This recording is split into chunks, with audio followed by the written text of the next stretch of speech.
بسم الله الرحمن الرحيم. اللهم صل على سيدنا محمد. ازيكم حبايب قلبي؟ عاملين ايه؟ ان شاء الله تكونوا بخير وبصحه وسعاده كده دايما يا رب. النهارده هناكل مع بعض اكله بسيطه جدا جدا، بس الاكله دي جميله.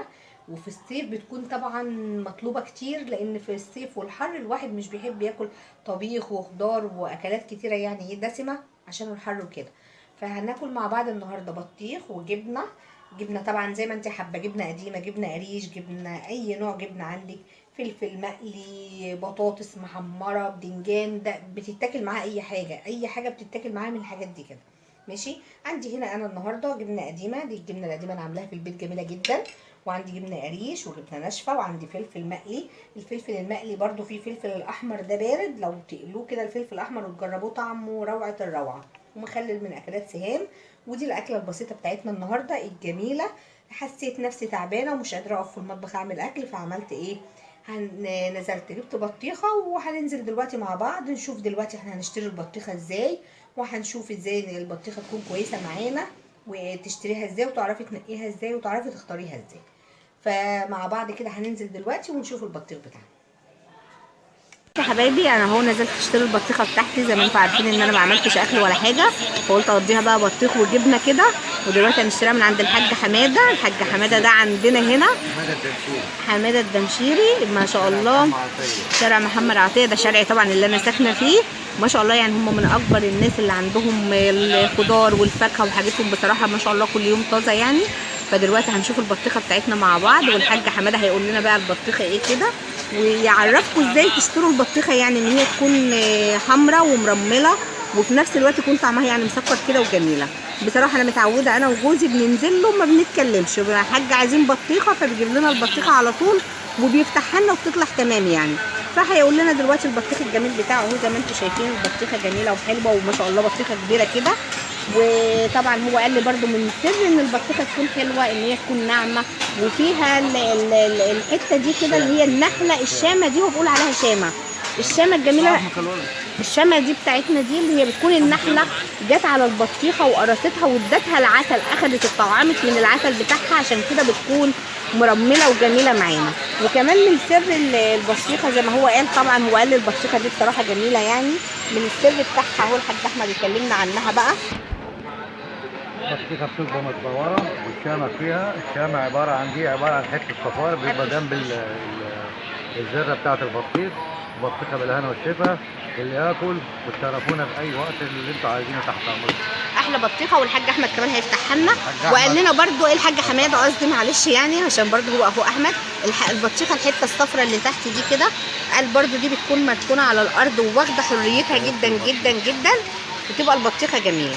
فهو هنشوف البطيخه مع بعض، شايفين البطيخه جميله هيفتحها لنا، ونشوف برده مع بعض ايه يعني الاخبار بتاعتها. وهو احمد هيفتحها اهو معانا.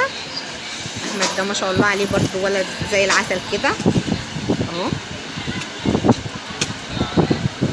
اهي شايفين البطيخه مرمله وجميله جدا جدا جدا جدا. ده الفن اللي ياكلها والله. شكرا. ده الفن اللي ياكلها. الحاج حماده اهو معانا. الحاج حماده ما شاء الله ما شاء الله يعني، هو عنده بطيخ، وبكره نازل له بطيخ كتير في محمد عطيه. احلى بطيخ يا جماعه، تجيبوه مرمل وتحفه التحفه، عن تجربه والله العظيم. انا مش عامله له دعايه ولا حاجه، انا ساكنه انا جارته، بناخد منه الحاجه بتبقى تحفه تحفه. والحاج حماده كمان اسعاره حلوه وجميله يعني، البطيخه بتاخديها وبيخفض لك فيها.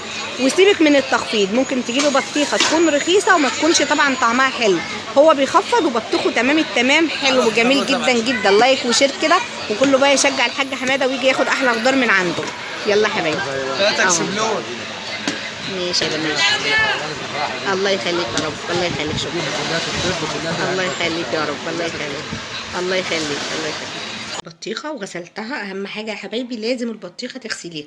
طبعا انا عملتها كده، قلبتها وغسلتها على الحوض عشان الميه ما تدخلش كده، عشان هي مفتوحه. وغسلتها، اهم حاجه تغسليها عشان بيكون عليها اتربه وعليها حاجات كده من الارض نفسها، لازم تنضفيها كويس. وزي ما قلنا تحاولي تجيبي الحاجات اللي فيها الشامه بتاعه النحله زي الحاج ما قال لنا كده. والبطيخه زي ما وصفها لنا تكون ناعمه، وتكون في نفس الوقت فيها الحته البيضه دي كده، بتكون راكنه على الارض وقاعده مده طويله يعني، واخده كفايتها كده، وتكون مسكره وجميله. وطبعا هو فتحها لنا هناك، شايفين ما شاء الله عليها حمرا وجميله ازاي اهي اظن مفيش احلى من كده ولا اروع من كده. انا هقطع بقى البطيخه بتاعتي دي كده واحطها في التلاجة. طبعا النهارده انا تعبانه وقلت خلاص بقى مش عامله اكل، هنريح نفسي النهارده من الاكل. انا قلت النهارده هريح نفسي من الاكل كده واعمل اقضيها بقى بطيخ وجبنه كده، بتبقى جميله برده وحلوه. فجبت البطيخه وهنقطعها ونحطها في التلاجة كده تسقع شويه قبل ما نحضر الاكل بتاعي. كده انا قطعت الطبق بتاعي الجميل ده، هناخده بقى وندخله التلاجة كده، وبعد كده نحضر بقى الجبنه بتاعتي والحاجه بتاعتي.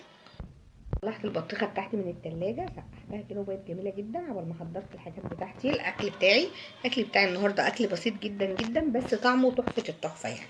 عندي هنا جبنه قريش طبعا من البيت، جبنه ناشفه، جبنه قديمه دي انا عاملاها في البيت جميله جدا جدا اهي، تحفه كده.